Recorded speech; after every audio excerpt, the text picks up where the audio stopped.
like these that only prove, and this is when the moments turn to memories, and this is when the future gets so clear to see, and this is when tonight becomes a masterpiece, and this is when the moments turn to memories, memories. Halo semua, jadi hari ini aku ada di Museum Kebangkitan Nasional yang dulunya merupakan Sekolah Kedokteran Bumi Putra atau biasa kita sebut sebagai Stovia. Penasaran gak sih apa aja di dalam museum ini dan bagaimana perjalanan mereka hingga Sekolah Stovia ini menjadi Fakultas Kedokteran Universitas Indonesia. Ikutin terus ya.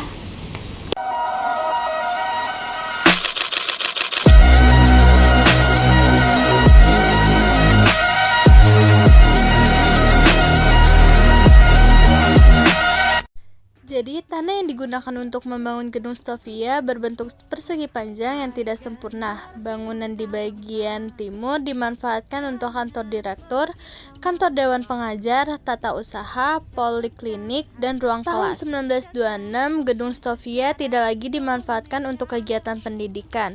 Semua aktivitas pendidikan kedokteran dipindahkan ke Salemba, termasuk asrama para pelajar. Pemerintah kolonial Hindia Belanda kemudian memanfaatkan gedung Stovia sebagai tempat pendidikan sekolah Meer Uitgebreid Lager Onderwijs atau bisa disebut MULO yang berarti pendidikan dasar lebih luas atau setara dengan SMP di masa sekarang.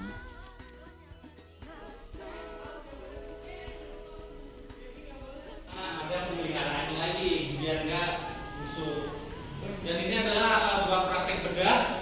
Ini yang buat praktek jenazah yang kita ambil dari Eropa. Jadi perjalanan dari Eropa menuju ke Indonesia selama 3 bulan.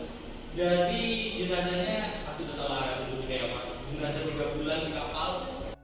Oke, kita lanjut ke ruangan selanjutnya. Nah, sekarang aku ada di ruang pengobatan tradisional. Pada masyarakat dahulu tuh kayak diwariskan secara turun-menurun generasi dan percaya hal-hal yang bersifatnya mistis. Keterampilan seorang dukun diwariskan secara turun-menurun kepada anggota keluarganya. Jadi zaman dulu banyak suka atau percaya hal-hal mistis atau mitos ya guys. Terus di sini ada peralatan magic yang dipercaya untuk menolak bala.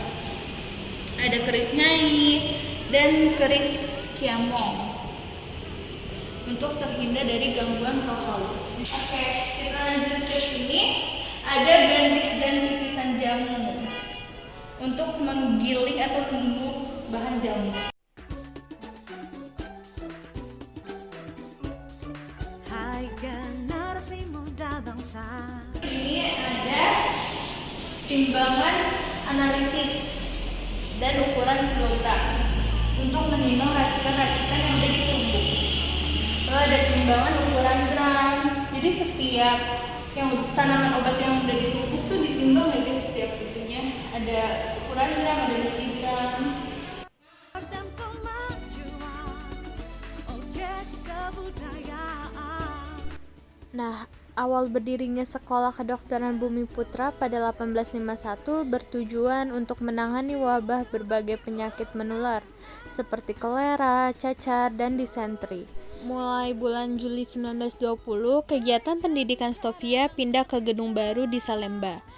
Ruang-ruang kelas yang ada dimanfaatkan sebagai tempat belajar sekolah asisten apoteker dan peralatan kedokteran yang ada di sini sama dengan peralatan yang ada di Eropa. Para dokter lulusan Stovia ini dulunya juga pernah berhasil melawan penyakit cacar pada zaman Hindia Belanda loh. Sama seperti saat Indonesia melawan COVID-19 kemarin. Selain itu, para dokter-dokter ini juga sama berjuang melakukan vaksinasi ke kampung-kampung karena adanya penyakit menular lainnya di zaman tersebut. Sebelum menjadi museum, tahun 1902 bangunan ini dahulunya adalah sekolah kedokteran yang didirikan oleh Belanda dengan nama Stovia atau Sekolah Kedokteran Jawa. Di tempat ini juga banyak tokoh penting pergerakan menimba ilmu seperti Ki Hajar Dewantara, Cipto Mangunkusumo, dan Dr. Sutomo yang mendirikan organisasi modern pertama di Indonesia yaitu Budi Utomo. Pada tanggal 20 Mei 1908, mereka percaya bahwa perlawanan tidak melulu dengan kekerasan, tetapi perlawanan juga bisa dilakukan dalam pemikiran. Berbagai macam diorama disajikan di museum ini membuat pengunjung seolah-olah dibawa ke masa tersebut, apalagi ketika masuk dalam ruang asrama mahasiswa Stovia. Membayangkan bagaimana rasanya tokoh-tokoh pergerakan bangsa ini beristirahat dan mempelajari adat istiadat suku bangsa lain, sehingga tercipta suasana saling memahami akan perbedaan kehidupan sosial dan kebudayaan. Pada bagian tengah halaman terdapat gimnastik dan ruang rekreasi. Stovia menjadi lembaga pendidikan pertama yang menjadi tempat berkumpulnya para pelajar dari berbagai wilayah karena pemerintah memberi kesempatan yang sama untuk menjadi pelajar Stovia kepada anak-anak bumi putra yang memenuhi syarat. Pelajar Stovia umumnya memiliki kecerdasan yang cukup tinggi karena persyaratan untuk masuk menjadi pelajar Stovia harus melalui proses yang sangat ketat dan selektif. Politik etis dipelopori oleh tokoh seperti Peter Broshut dan Van de Venter. Kebijakan ini mencakup 3 pilar. Yang pertama ada irigasi, yaitu membangun dan memperbaiki pengairan. Yang kedua emigrasi, yaitu mengajak penduduk bertransmigrasi. Dan yang ketiga ada edukasi, yaitu dengan memperluas pendidikan dan pengajaran. Para pendukung politik etis berusaha menyadarkan penduduk asli untuk melepaskan diri dari feodalisme dan mendorong mereka untuk mengembangkan diri, termasuk proses emansipasi dan pendidikan yang mengarah pada swadaya. Di sini terdapat mata uang dari penjajahan di Hindia Belanda. Lalu di sini kami diingatkan kembali bahwa bangsa Eropa yang pertama kali masuk ke Indonesia adalah Portugis pada tahun 1512 melalui Maluku. Lalu 86 tahun kemudian Belanda menyusul melalui Selat Sunda karena begitu harumnya kekayaan rempah-rempah di Indonesia, seperti kayu manis, jahe, kapur baru, cengkeh, lada, cendana, pala, dan lain-lain. Pada 1984, gedung ini resmi menjadi Gedung Museum Kebangkitan Nasional hingga saat ini. Berbagai koleksi artefak sejarah, dokumen, foto-foto, benda-benda peninggalan para perjuangan kemerdekaan, dan banyak banget peralatan kesehatan yang digunakan di era tersebut. Tunggu apa lagi? Yuk kita kunjungi Museum Kebangkitan Nasional.